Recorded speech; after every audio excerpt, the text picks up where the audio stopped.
Hello friends, welcome to the vision commerce. मैं आदित्य कुमार आपका स्वागत करता हूं।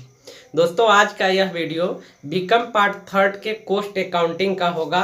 कॉस्ट अकाउंटिंग के सीरीज में हम लोगों ने चैप्टर 2 का बहुत सारा टॉपिक पढ़ चुके हैं। कॉस्ट शीट बनाना सीख चुके हैं, स्टेटमेंट ऑफ कॉस्ट बनाना सीख चुके हैं। इस वीडियो का एक लास्ट पॉइंट बचा है, कॉस्ट कॉन्सेप्ट। तो आज के इस वीडियो में हम लोग इस लास्ट पॉइंट को कवर करने वाले हैं। इस तरह से हमारा ये चैप्टर समाप्त हो जाएगा। फिर नेक्स्ट वीडियो में हम लोग नए चैप्टर स्टार्ट करेंगे।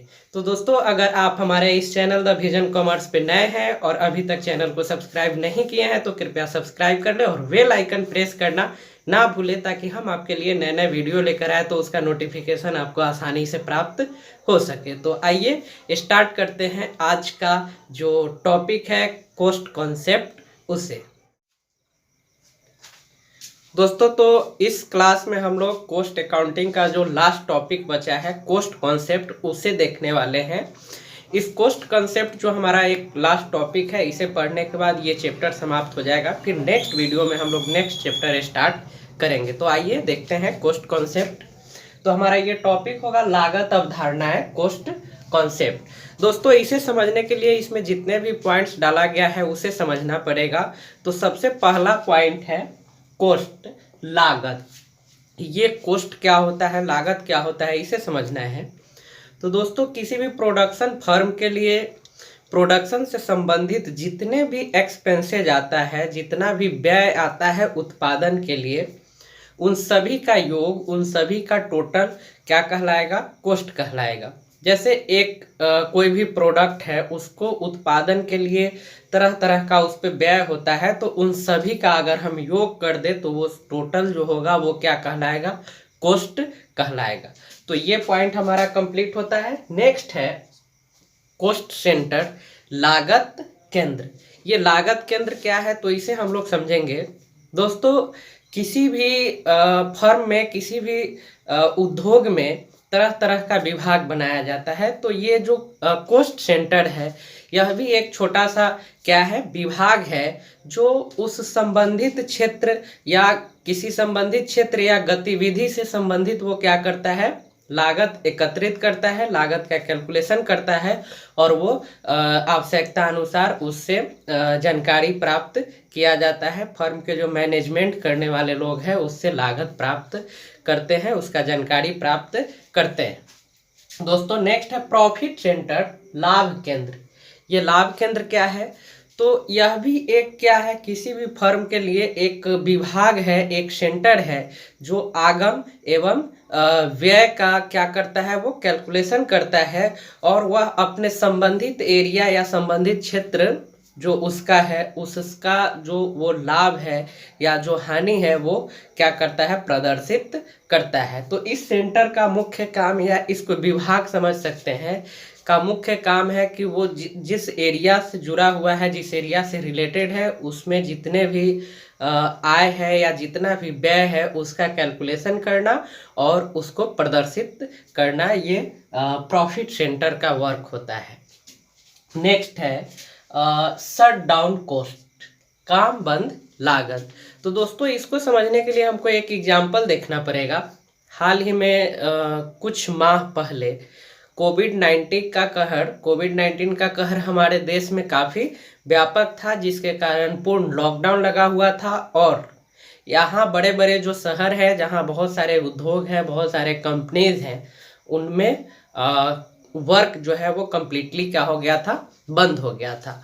और उसमें जो एम्प्लॉयज थे, जो कर्मी थे, कर्मचारी थे, लेबर थे, उन्हें क्या किया गया था, ऑफिस आने से मना कर दिया गया था, जिसके कारण लाखों लोग सड़क पर आ गए और हजारों किलोमीटर पैदल चलने पे मजबूर हुए।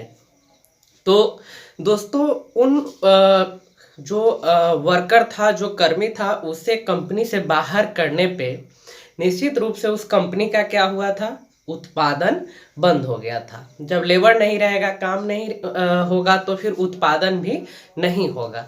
तो अब ये समझना है कि क्या उस दौरान, उस पीरियड में, उस टाइम जो कंपनी का लागत था वो पूर्णतः बंद हुआ या चलता रहा। तो निश्चित रूप से उत्पादन से संबंधित जो प्रत्यक्ष कॉस्ट था, डायरेक्ट कॉस्ट था, वो तो उत्पादन नहीं होने पे बंद हो गया। लेकिन कुछ ऐसे भी कॉस्ट, कुछ ऐसे भी व्यय होते हैं जो उत्पादन नहीं होने के दौरान भी क्या होता है, चलता रहता है।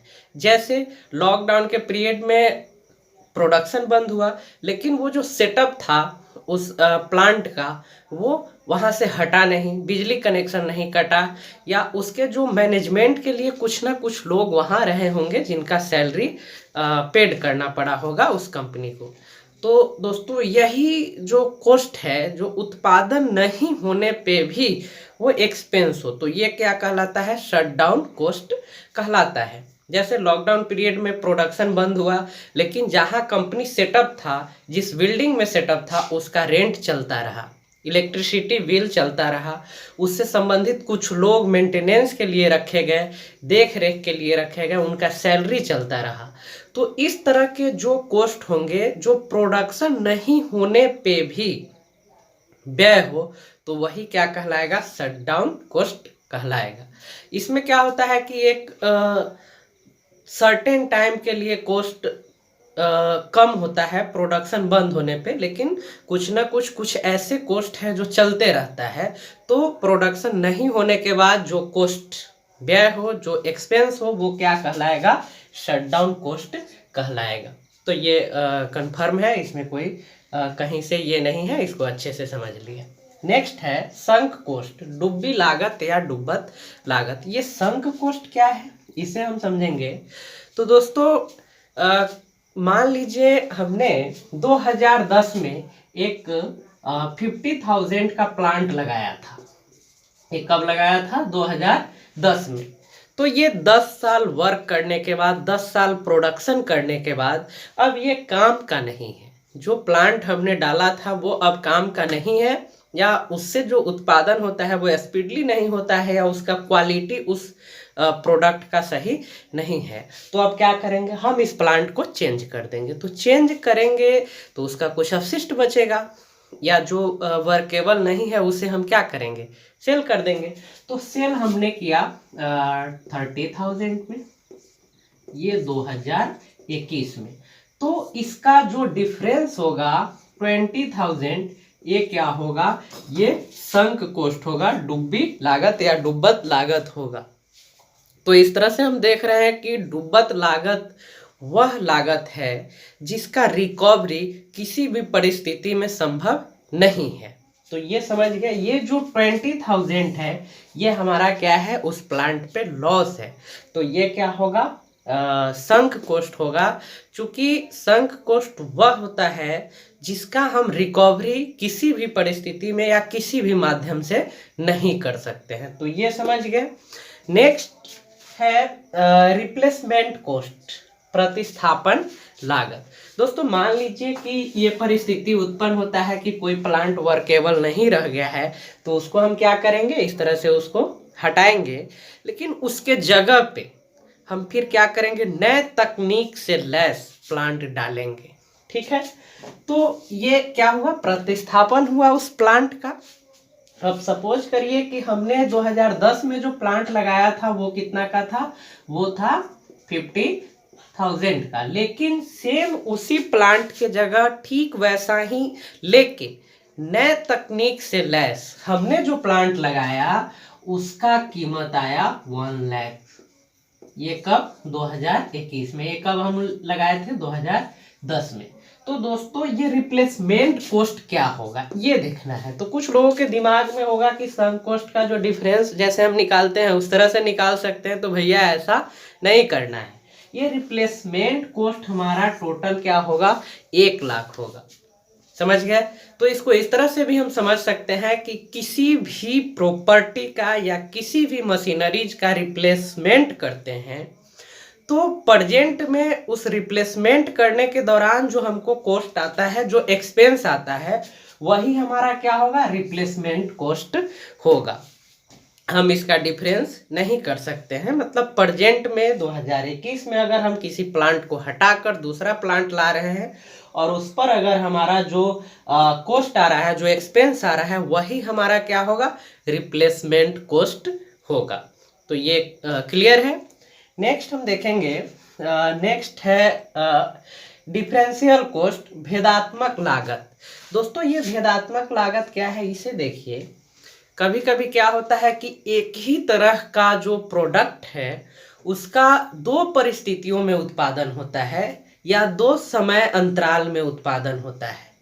तो ये फिक्स नहीं है कि ऐसा ही हो कि दोनों समय उसका कॉस्टिंग सेम आए, चूंकि ये परिस्थिति पे डिपेंड करता है, सिचुएशन पे डिपेंड करता है। तो ये संभावना है कि दोनों पीरियड में सेम तरह के उत्पादन में कॉस्ट क्या हो, अलग हो, डिफरेंट हो।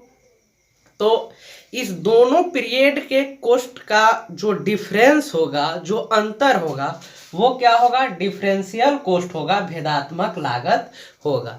तो ये क्लियर है, इसमें भी कुछ नहीं है। मतलब जो दो पीरियड में एक ही तरह का उत्पादन हो और उस उत्पादन पे जो कॉस्ट आए तो वो डिफरेंट अगर होता है तो इसका अंतर ही क्या होगा, डिफरेंशियल कॉस्ट होगा, भेदात्मक लागत होगा। दोस्तों नेक्स्ट है रिलेवेंट कॉस्ट, प्रासंगिक लागत। ये रिलेवेंट कॉस्ट क्या है? रिलेवेंट कॉस्ट को हम इस तरह से समझ सकते हैं कि सपोज करिए 2010 में कुछ लोग मिलकर एक कंपनी स्थापित करते हैं और वो एक प्रोजेक्ट बनाते हैं, ठीक है, या प्लान करते हैं कि हमको इस तरह के प्रोडक्ट का उत्पादन करना है, इतना उत्पादन करना है और इस पे इतना ही कॉस्ट में हमको क्या कर लेना है, उत्पादन पूरा कर लेना है। तो अब क्या होगा, ये प्लान बना, वर्क प्लान बना और इसके अकॉर्डिंग फिर वर्क स्टार्ट होगा, प्रोडक्शन शुरू होगा। तो दोस्तों उस प्रोडक्शन पे जो कॉस्ट आ रहा है वो हमारे प्लान के अकॉर्डिंग है, प्लान के अकॉर्डिंग है। तो उस तरह के कॉस्ट को हम क्या कहेंगे, रिलेवेंट कॉस्ट कहेंगे। जो हमारे प्लान से सीधा संबंध रखता हो या हमारे प्लान के अनुसार ही वो व्यय हो रहा हो, तो इस तरह का जो कॉस्ट आएगा वो हमारा क्या कहलाएगा, रिलेवेंट कॉस्ट कहलाएगा। तो ये सिंपल है, मतलब स्पष्ट है कि जो हमारे योजना अनुसार व्यय हो रहा हो तो उस तरह के व्यय क्या कहलाएगा, रिलेवेंट कॉस्ट कहलाएगा। अब योजना से अधिक व्यय हो जाए या कम व्यय हो जाए तो वो रिलेवेंट कॉस्ट नहीं कहलाएगा। नेक्स्ट है मार्जिनल कॉस्ट, सीमांत लागत। दोस्तों जो उत्पादन होता है उस पे एक जो कॉस्ट होता है वो फिक्स होता है और दूसरा कॉस्ट ऐसा होता है जो यूनिट के अनुसार वो बढ़ता है। अगर हम प्रोडक्शन बढ़ा रहे हैं तो वो बढ़ेगा, घटा रहे हैं तो वो कॉस्ट क्या होगा, घटेगा। तो इस तरह के जो परिवर्तनशील लागत है उसे हम लोग क्या कहेंगे, मार्जिनल कॉस्ट कहेंगे। इसको समझने के लिए एक एग्जांपल देखते हैं। जैसे हमारा जो उत्पादन है, प्रोडक्शन है, वो यूनिट में और ये हमारा कॉस्ट आएगा, ये होगा मार्जिनल कॉस्ट। अब देखिए बिना उत्पादन किए, मतलब ये फिक्स है, ठीक है, फिक्स जो हमारा कॉस्ट आ रहा है वो 500 है, ये फिक्स है। हम उत्पादन करें या नहीं करें उस व्यवस्था में, उस सेटअप में मेरा जो एक्सपेंस जा रहा है वो क्या है, 500 है। मतलब ये फिक्स कॉस्ट है, ये चेंजेबल नहीं है। प्रोडक्शन ज़्यादा हो या कम हो या नहीं हो, ये फिक्स है। अब क्या होता है, अब हम एक यूनिट बढ़ा देते हैं, उत्पादन एक यूनिट बढ़ाते हैं तो टोटल एक्सपेंस या टोटल कॉस्ट कितना होता है, 1000 होता है। तो ये फिक्स 500 है और ये 1 यूनिट अगर हम बढ़ा रहे हैं तो मेरा कॉस्ट क्या आ रहा है, 1000 आ रहा है। तो ये डिफरेंस कितना है, ये बढ़ा कितना, 500। तो ये मार्जिनल कॉस्ट क्या हो रहा है, 500 हो रहा है।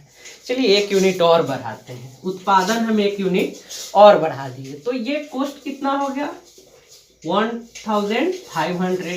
तो ये बढ़ा कितना, 500। एक यूनिट और बढ़ाते हैं तो ये कितना हो गया, 2000। तो ये कितना बढ़ा, 500। तो इस तरह से हम देख रहे हैं कि ये 500 जो है ये फिक्स कॉस्ट है, ये चेंजेबल नहीं है। तो और फिर अब नेक्स्ट जो यूनिट हम जिस तरह से बढ़ा रहे हैं, मेरा ये कॉस्ट भी क्या हो रहा है, बढ़ते जा रहा है। कितना बढ़ रहा है, 500। तो ये जो 500 बढ़ रहा है, उत्पादन बढ़ने पे यही क्या कहलाएगा, ये कहलाएगा आपका मार्जिनल कॉस्ट। तो क्लियर है, फिक्स जो कॉस्ट है उसके अलावा उत्पादन बढ़ने पे जो कॉस्ट बढ़ जाता है, उस बढ़े हुए कॉस्ट को हम क्या कहते हैं, मार्जिनल कॉस्ट कहते हैं। अगर उत्पादन कम होता है तो जो कॉस्ट जितना कम होता है वही मार्जिनल कॉस्ट कहलाता है। तो ये कंप्लीट है, इसमें कोई संशय नहीं होना चाहिए। नेक्स्ट है दोस्तों रिसर्च कॉस्ट, अनुसंधान लागत। ये इसे समझना है, ये इम्पोर्टेंट होता है किसी भी फर्म के लिए। दोस्तों समय के अनुसार तकनीक भी क्या होता है, बदलते रहता है। जैसे जैसे समय आगे बढ़ेगा नई नई तकनीक का खोज होगा, नया नया तकनीक ईजाद होगा। तो किसी भी फर्म को सफल होने के लिए उसे बदलाव के साथ चलना पड़ेगा। तो इसलिए फर्म में क्या होता है कि एक ऐसा विभाग बनाया जाता है जो क्या करे, जो रिसर्च करता रहे, नई नई तकनीक से संबंधित क्या करता रहे, वो रिसर्च करता रहे। तो ये जो रिसर्च पे जो अनुसंधान पे जो कॉस्ट आता है, जो लागत आता है, वो क्या कहलाता है, रिसर्च कॉस्ट कहलाता है, अनुसंधान लागत कहलाता है। तो दोस्तों ये हम लोग अनुसंधान लागत समझे, ये इम्पोर्टेंट है और ये किसी भी फर्म के द्वारा सदैव चलते रहता है नई नई तकनीक के खोज के लिए, रिसर्च के लिए। तो उस पर जो व्यय होगा वो क्या कहलाएगा, अनुसंधान लागत कहलाएगा। अब नेक्स्ट हमारा है डेवलपमेंट कॉस्ट, विकास लागत। ये क्या है, तो इसे समझते हैं। जैसे ये रिसर्च कंप्लीट होता है और ये जो विंग है, जो विभाग है, वो एक नए टेक्नोलॉजी का खोज करता है, नया सिस्टम का खोज करता है और उसे इम्प्लीमेंट करना चाहता है फर्म में, प्रोडक्शन हाउस में। तो क्या होगा, इस नए रिसर्च के अकॉर्डिंग जो प्लांट हो या जो भी तकनीक हो उसको स्टेबल करने में जो कॉस्ट है वो क्या कहलाता है, वो डेवलपमेंट कॉस्ट कहलाता है, विकास लागत कहलाता है। चूंकि ये इससे जुड़ा हुआ है, नया अनुसंधान हुआ, नई नई तकनीक की खोज की गई और उसे फर्म में इम्प्लीमेंट करना है, तो उसके इम्प्लीमेंटेशन पे जो एक्सपेंस आएगा वो हमारा क्या कहलाएगा, डेवलपमेंट कॉस्ट कहलाएगा। तो ये क्लियर है। नेक्स्ट है कन्वर्जन कॉस्ट, रूपांतरण लागत। ये क्या है, तो इसे हम लोग समझते हैं। दोस्तों आप जानते हैं direct material, indirect material, direct लागत, इनडायरेक्ट लागत, ये तो जानते ही हैं। तो अब क्या होगा कि हम प्रोडक्शन करने जा रहे हैं तो डायरेक्ट मटेरियल हम परचेज करके लाएंगे। अब ये जो डायरेक्ट मटेरियल परचेज करके लाए वो मेरा एक कॉस्ट अलग है। अब इसको इसके प्रोसेसिंग में, इसको उत्पाद बनाने तक जो प्रक्रिया चलेगा उस पे जो कॉस्ट आएगा वह कॉस्ट हमारा क्या कहलाएगा, कन्वर्जन कॉस्ट कहलाएगा, रूपांतरण लागत कहलाएगा। ये क्या है, इसे समझ गए, मतलब स्पष्ट है कि प्रत्यक्ष सामग्री के अलावा, अर्थात प्रत्यक्ष सामग्री को छोड़कर उसको उत्पाद बनाने तक जितने भी प्रक्रिया सम्मिलित होते हैं और उस प्रक्रिया में जितना भी व्यय आता है उस सभी के योग क्या कहलाएगा, कन्वर्जन कॉस्ट कहलाएगा, रूपांतरण लागत कहलाएगा। मतलब स्पष्ट, इसको इस तरह से भी समझ सकते हैं कि किसी भी प्रोडक्ट में जो टोटल कॉस्ट आएगा उसमें आप जो प्रत्यक्ष सामग्री का लागत है उसे माइनस कर देंगे तो क्या मिलेगा हमको, कन्वर्जन कॉस्ट मिलेगा, रूपांतरण लागत मिलेगा। तो इस तरह से ये जो हमारा टॉपिक था कॉस्ट कॉन्सेप्ट वो समाप्त होता है। अगर आप स्क्रीनशॉट लेना चाहते हैं तो इसका स्क्रीनशॉट ले लें ताकि नोट्स बनाने में सहूलियत हो। तो दोस्तों इस तरह से कॉस्ट अकाउंट का चैप्टर 2 समाप्त होता है। नेक्स्ट वीडियो में हम लोग चैप्टर 3 स्टार्ट करेंगे। दोस्तों तो ये वीडियो आपको कैसा लगा ये कमेंट करके बताएं और अच्छा लगा हो तो कृपया लाइक करें और अपने दोस्तों में भी शेयर करें ताकि वो भी लाभान्वित हो सके। दोस्तों एक सूचना हम इस वीडियो में आपको देना चाहेंगे कि बहुत जल्द हम लोग the vision commerce YouTube channel पे मासिक टेस्ट स्टार्ट करने वाले हैं और वो ऑनलाइन होगा। ऑनलाइन टेस्ट का थोड़ा सा हम लोग और तकनीक देख रहे हैं कैसे क्या करना है। अगर वो हो जाता है तो हम लोग इसको बहुत जल्द शुरू करेंगे और टॉप 3 जो प्रतिभागी होंगे उनको हम लोग पुरस्कृत करेंगे और ये जो पुरस्कार होगा उनके पोस्टल एड्रेस पे स्पीड पोस्ट से भेजा जाएगा। तो बहुत जल्द ये टेस्ट स्टार्ट होगा। और दोस्तों फिर हम लोग मिलते हैं नेक्स्ट वीडियो में। तब तक के लिए बहुत बहुत धन्यवाद। नमस्कार।